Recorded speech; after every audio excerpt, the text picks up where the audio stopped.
Saya Muhammad Rifai, usia saya sekarang 63. Kalau sehari-harinya untuk kehidupan ekonomi, saya ke sawah.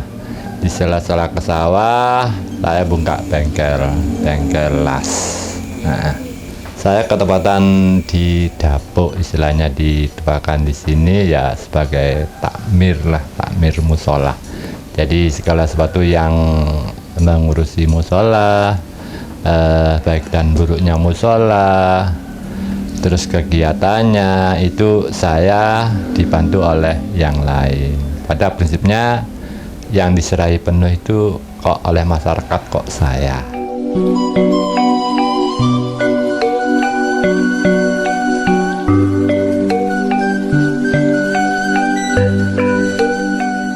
Kalau orang-orang tua dulu sederhana sekali.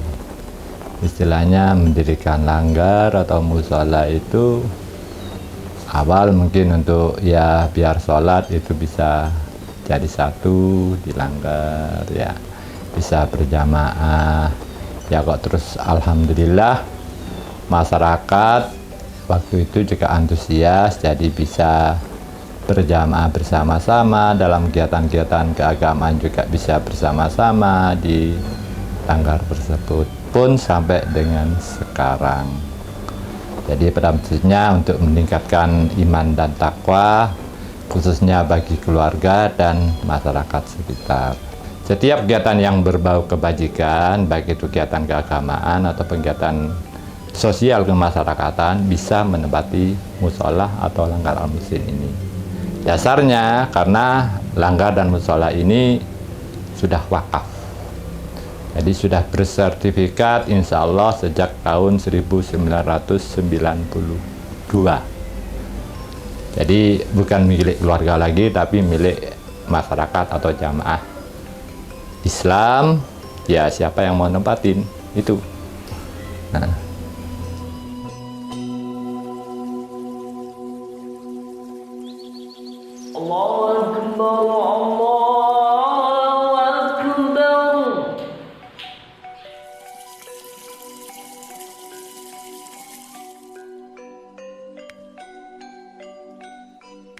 Nama saya Muhammad Rajai.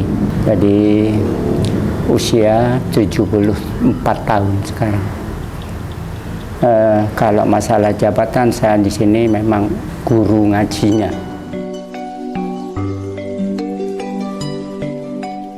Sekarang kan zamannya kayaknya ngaji itu dinomor duakan karena lebih mementingkan pendidikan sekolah.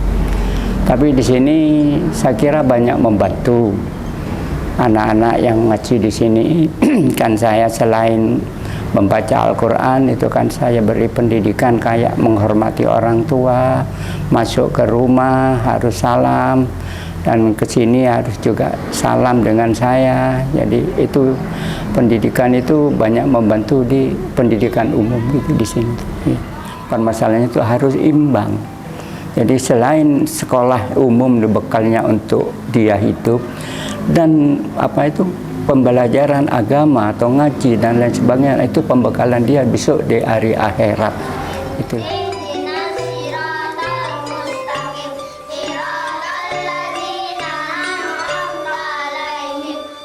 Begini, sebenarnya mengaji itu ya dari anak-anak sebenarnya harus ada dorongan dari orang tua. Jadi anak-anak itu nggak ngaji sak geleme. Jadi kadang-kala sudah mau selesai masih baru datang. Sebenarnya saya nggak senang begitu. Jadi sebenarnya harus ada dorongan dari orang tua. Begitu jamnya, orang tua harus bisa ngontak anaknya, sudah jam sekian ayo ngaji gitu. Jadi anak-anak itu nggak diambil semaunya aja. Itu yang sulit bagi saya. Permasalahannya kadang-kala anak-anak itu datang memang, tapi datangnya itu kadang-kala sudah mau selesai. Dan anehnya lagi, anak-anak itu kalau corong ini tidak bunyi, nggak pakai pengeras, dia tuh nggak datang. Itu loh. Jadi dorongan dari orang tua itu penting sebenarnya. Masyarakat harus ngerti bahwa anaknya jam segini harus sudah ke langgar ngaji. Gitu. Kadang-kala anak-anak minta sekali waktu kadang bilang Kung ke saya, memang banyak cucu saya, Kung, Mbok ceritain kisah Nabi. Ayo, kamu minta Nabi siapa? Jadi dari perkembangan mungkin bosan, dia tuh baca Quran tiap hari, ngapalin ini, ngapalin surat ini. Itu juga menjadi aspirasi ke saya. Oh ya sudah, kamu minta cerita Nabi siapa, gitu kan. Saya lakukan itu, saya lakukan. Terus dia itu bisa menerima, dan mungkin dia itu timbal baliknya dia kadang bertanya, ini kok begini, Kung? Nabi ini kok begini? Ya, saya jawab gitu.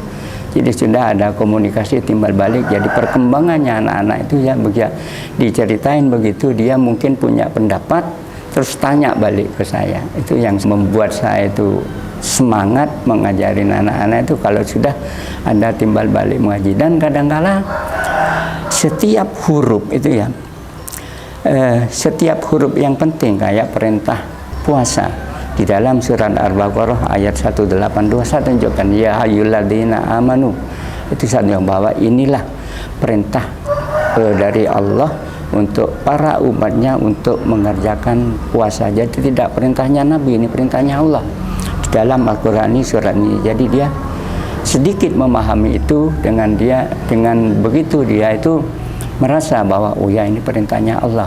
Terus tanya, kadang tanya lagi, kalau ini suratnya apa, Bung? Jadi, saya cari di suratnya apa gitu. Jadi kayak di surat Ar-Rahman itu masalah nikmat Allah itu saya tunjukkan ini. Jadi meskipun saya tidak mengajarkan di sini tafsirnya atau artinya yang penuh, saya tunjukkan sebagian yang penting-penting kayak perintah sholat, kayak kemarin Isra Mi'raj saya ceritakan bahwa kisahnya itu begini. Jadi itulah yang membuat saya kadang-kala gembira melihat anak-anak. Selain anak-anak itu kadang-kala memang ada yang bacaan itu cepat nangkep, dan ada pula yang lambat sekali, itu ada. Dan itu yang membuat saya berpikir balik bahwa anak-anak itu bisa menerima apa yang saya ajarkan itu.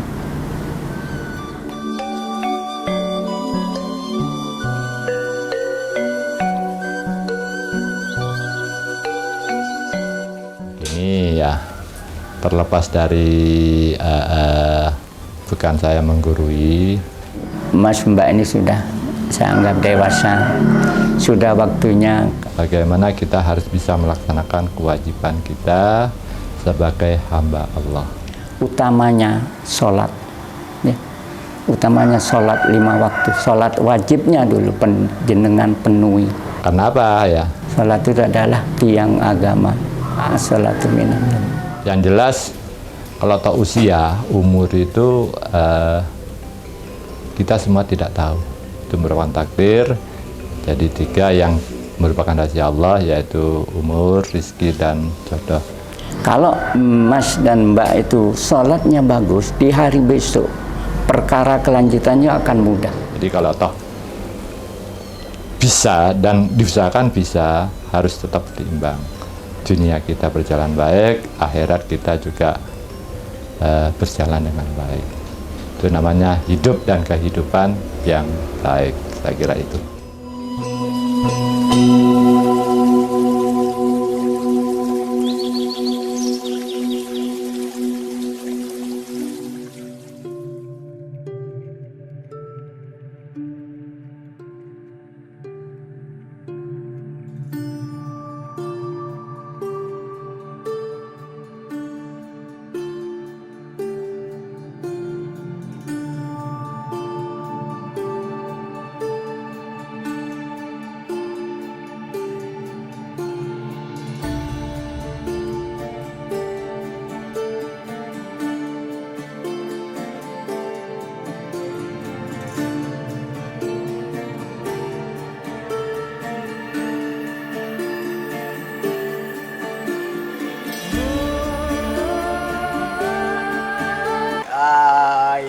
Oke guys, sekarang kita akan take video. Oke, bagaimana keseruan kita kali ini? Tetap stay di channel. Anjas.